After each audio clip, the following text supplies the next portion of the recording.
Timber battens must be fixed to the building with spaces of no more than 600mm between the centres. This may have to be decreased in areas of high wind loading.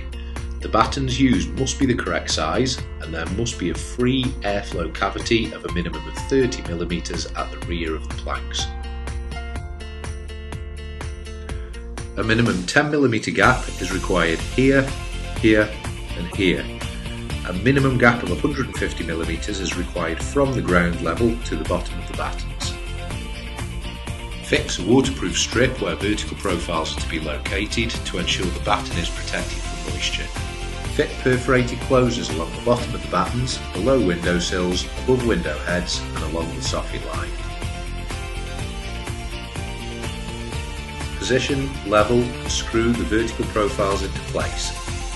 Genuine Cedral profiles will always have an embossed Cedral logo. Position the Cedral starter profile, ensuring it is level, and then screw into place. Place the first Cedral plank onto the Cedral start profile and screw onto every batten.